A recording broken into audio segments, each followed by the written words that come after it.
নমস্কার, সময় বাংলাতে আপনাদের স্বাগত। আপনাদের সাথে আমি প্রীতি। দেখে নেব আজকের বিশেষ বিশেষ সংবাদ। রাস্তার বেহাল দশা, বাঁশের ডুলিতে রোগীকে নিয়ে যাওয়া হচ্ছে চিকিৎসার জন্য। দেবরার পর একই ছবি এইবার পশ্চিম মেদিনীপুরের নারায়ণগড়ে। টানা বৃষ্টিতে বেহাল অবস্থা রাস্তার। দীর্ঘদিনের দাবি মেনেও রাস্তার কোনো সুরাহা করেনি প্রশাসন, তাই এবার রোগীর ভরসা বাঁশের ডুলি। ঘটনাটি নারায়ণগড় ব্লকের ২ নম্বর গ্রামরাজ অঞ্চলে শান্তিউলি এলাকার। বুধবার সকালেই সরস্বতী সমাট নামে এক বৃদ্ধার হার্টের সমস্যা হলে তাকে তড়িঘড়ি হাসপাতালে নিয়ে যেতে চাইলেও ঢুকতে পারেনি কোনো গাড়ি। অগত্যা রোগীর পরিবারের লোক ব্যবস্থা করেন বাঁশের দোলার। বাঁশের ডুলির ওপর ভরসা করে কোন রকমের জাতীয় সড়কে নিয়ে এসে গাড়ির ব্যবস্থা করে ইতিমধ্যে মেদিনীপুরের নার্সিংহোমে ভর্তি করা হয়েছে রোগীকে। ওই এলাকার একটাই মাত্র মূল রাস্তা, কোথাও যেতে হলে ভরসা এই রাস্তায়। আর সেই রাস্তা দীর্ঘদিন ধরে ঠিক এমনই অবস্থায়। কবে হুঁশ ফিরবে প্রশাসনের, সেদিকেই তাকিয়ে রয়েছেন এলাকাবাসীরা। এই ধরনের ছবি সমাজ মাধ্যমে বারবার ভাইরাল হওয়ার পরেও হুঁশ ফেরেনি প্রশাসনের। যেই রাস্তা দিয়ে গ্রামে অ্যাম্বুলেন্স প্রবেশ করতে পারে না, সেই রাস্তা এখনো সারিয়ে তোলার মতো উদ্যোগ প্রশাসন গ্রহণ করতে পারেনি। তাহলে সাধারণ মানুষের উন্নয়নের কাজ কি হচ্ছে, প্রশ্ন উঠছে এলাকাবাসীদের পক্ষ থেকে।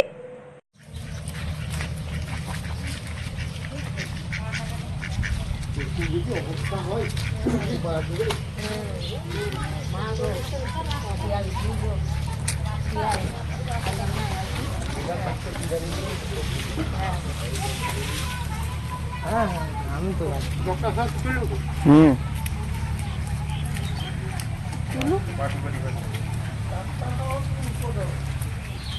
রাস্তা में সবিতা ছাতা একটা পুনার ঘরে নিলে বলতো তো পুনার ঘরে মোরে ঘরে তো ছাতা আছে তো কোন আলু তো উঠে গিয়েছিল না ছাতা আলু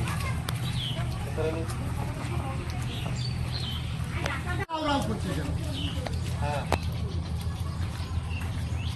আরে আসো না তুমি মরে যাস না কেমন হল তুই লাগি যাও মরে যা তুই এত কেন ফোন করে ওরা কত ডাক্তার পাই যাবে আরে না হলো কুকুম দিতা তো আর এক ঘন্টা আগে যে আমার বুঝতে গেলে বুঝতো আমার গাড়ি वाला তো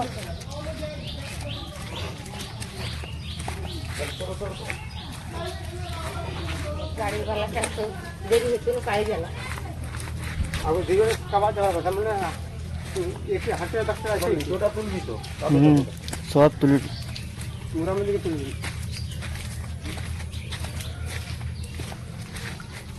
না আর কিছু ফুটে যাবে যেমন আর কে যাবে না ওকে শেষ করে দিই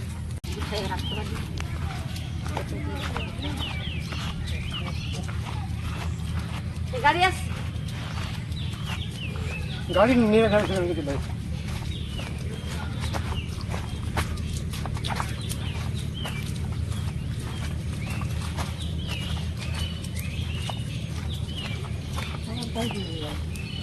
আবার লোক আছে কালকে যে হাতে লেগে গেছে এর দাম করবে ওর খাতা রাখবি খাতায় করে দে উপর দিয়ে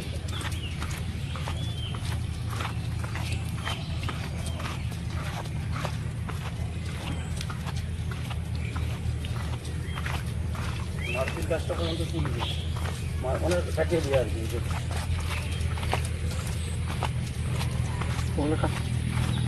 দিদি কিভাবে আনলেন? আমরা সে কাদা দিয়ে দড়ি দিয়ে শিকার দিয়ে ঝড়াই বসিয়ে নিয়ে এসে আসছি। এরকম অবস্থায় আমি করছি কেন? অসুস্থ হয়ে গেছে, কি করে নিয়ে আসবো? আমাদের সব জায়গায় বলার পরেও আমাদের রাস্তা ঠিক করছে না, তাই শিকা মাকে করে নিয়ে আসতে হচ্ছে। রাস্তা কতদিন ধরে বলতাম খারাপ অবস্থা? খারাপ বহুদিন ধরে, প্রথম থেকেই খারাপ। কোনোদিনও মুরামও পড়ছে না, ঢালাই টালাই তো হচ্ছে না, মুরামটাই দুটো দিচ্ছে না। সবাইকে বলে বলে আমরা হয়ে যাচ্ছি, কেউ দিতে নাম বলছে। সবাইকে বলা হচ্ছে বলছে যে হ্যাঁ দেবো বলছেই তো দিচ্ছে না। আমাদের এরকম অসুস্থ মানুষকে শিকা বাঁকে করে নিয়ে আসতে হয়েছে। কিভাবে নিয়ে আসছে? শিকাই বসিয়ে ঘাড়ে করে কাঁধে করে নিয়ে আসতে হয়েছে, ঝড়াই বসিয়ে নিয়ে আসা না। সেই রাস্তা তো কাদা, এক হাঁটু করে কাদা, কি করে অ্যাম্বুলেন্স না? অ্যাম্বুলেন্স ঢুকলে কি আমরা এরকম শিকামাকে দিয়ে আসতাম? আপনি কি বৌমা আপনার নাম? সবিতা সামন্ত। কিভাবে নিয়ে আসলেন? আমার ঘরে করে আনছি ঝড়াই করে বসে সীতাবাবু করে আনতে হচ্ছে, নাহলে উপায় নেই। মা ভারী লোক ওখানে দিতে পারবো না, অসুস্থ কি করবো, রাস্তায় একচলা খায় দম গাড়ি ঢুকছে না এলাকায়? না, গাড়ি ঢুকছে না। রাত্রিবেলা গ্যাস লিখছে, কাঁচার খায় পুড়ে যেতে হয়েছে। রাস্তায় একটার সময় রাত্রি 1টার সময় গ্যাস লিখতে হয়েছে, হার্টের প্রবলেম। রাস্তায় যে এত অবস্থা খারাপ, অবস্থা খারাপ, মানে একচলা খা ঢুকে যাচ্ছে। বিভিন্ন জায়গায় অভিযোগ তো জানিয়েছিলেন? হ্যাঁ, কোনো সুরাহা? না মুরাম কারো কিছু পাচ্ছি না। মুরামের কথা বললাম না, নেই, তখন হবে না। হবে হবে বলছি। আমাদের পঞ্চায়েত সমিতিকে জানিয়েছিলাম, বলে ওখানে হবে না, ওখানে আইনে হবে, হয়ে যাবে। না হবে হবে, এরকম হবে হবে, সমস্যার মধ্যে তো রয়েছে। হ্যাঁ, সমস্যার মধ্যে রয়েছে, কিন্তু একটু ওষুধ বেশি নিয়ে কোনো মানুষ মরে যাবে, কিছু পাবো না। বেরোতে পারছি না, বাজারও স্কুল টিউশন বন্ধ করে দিয়েছে, এই যে জল লগেন সামত। কে হন? আমার মা। শিখাবাকে করে নিয়ে এসেছি। রাস্তা প্রচুর খারাপ, আমরা বেরোতে বাজারেও যেতে পারি না, আর কোনো কিছু মানে প্রচুর প্রচুর অসুবিধা, প্রচুর কাদু। বাইকটাই অনেক দূর থেকে রাখতে হয়, দূর থেকে রেখে রেখে যেতে হয় বাজার টাজার। সাইকেল বা মোটর সাইকেল এরকম অনেক দূর থেকে রেখে আসতে হয়, সেখানে অব্দি নিয়ে যেতে হয়। ছেলে মেয়েগুলো, ছোট ছোট বাচ্চাগুলো টিউশন স্কুল সবাই পড়াশোনা করে। অনেকে জানিয়েছি, অনেক জায়গায় দরখাস্তও দিয়েছি, কিন্তু কোনো কাজ হয়নি। সবাই বলছে হবে হবে, দেখছি ব্যাপারটা, এরকম আর কি, কিন্তু কিছুই হয়নি, এখনো পর্যন্ত কিছুই হয়নি। রাস্তায় কি অ্যাম্বুলেন্স বা কিছু? না, এরকম কিছু কেউ ঢুকেও নি, আর কিছু না, অনেকটা দূর অবধি আমাদেরকে আনতে হয় আর কি। সমস্যার মধ্যে তো রয়েছে। অনেক সমস্যার মধ্যে আছি, অনেককে জানিয়েছি, কিন্তু হয়নি। আমরা এসসি সম্প্রদায়ের সব, সেখানে 30-40 বারবার বলছে প্রত্যেকটি রাস্তা হচ্ছে, কি বলবেন? আমাদের হচ্ছে হচ্ছে না, আমাদের হচ্ছে না। আমরা 30-40টা পরিবার আছি, সেখানে ঘর আছে, 50 জন পরিবার আছে, কিন্তু ওখানে মানে সবারই অসুবিধা, আমার শুধু একা নয়, সবারই অসুবিধা। আজকে যে হ্যাকেলটা বললে কি বলবেন? এই হ্যাকেলটা আমাদের প্রবলেম হচ্ছে, এই জন্য আমরা নিয়ে এসেছি এত হ্যাকেল করে।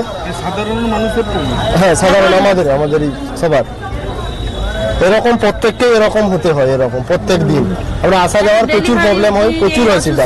সবাইকে এরকম বাড়িতে আরো অন্যান্য আরো অনেক রুগী যদি এরকম হয়, তাহলে আসতে তাদেরও অনেকটাই অসুবিধা হয়। একটু যাতে একটু হয়, রাস্তাটা ঠিক হয়, এর জন্য আমরা বলা। কি নাম? আমার নাম সঞ্জু সামন্ত। আপনি কি হন? আমি ঠাকুর নাতি হই। আমি নান্টু কুইলা, নারায়ণগড় বিধানসভার গ্রামরাজ অঞ্চলের সান্দেউলির বাসিন্দা। আমরা এসসি সম্প্রদায়ের লোক, 25টি পরিবার আমাদের এখানে বসবাস করে।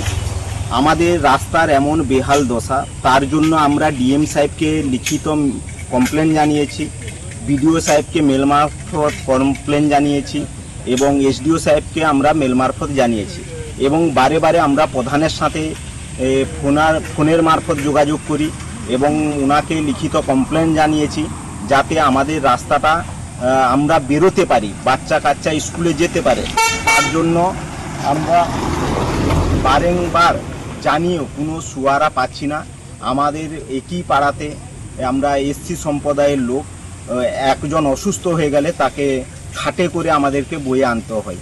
বাচ্চা কাচ্চা সাইকেলে যে যাবে সে মতো অবস্থা নেই। এই মতো অবস্থায় আমরা অসহায় ফিল করছি। আমরা কোন রাজ্যে বাস করছি যেখানে একটা রুগীকে কাঁধে করে বয়ে নিয়ে যেতে হচ্ছে? এইটা প্রশাসন যাতে দৃষ্টিভঙ্গি দিয়ে বিবেচনা করে, তার জন্য আমাদের অনুরোধ। সংবাদ এখনকার মতো এই পর্যন্তই। সঙ্গে থাকুন, দেখতে থাকুন সময় বাংলা।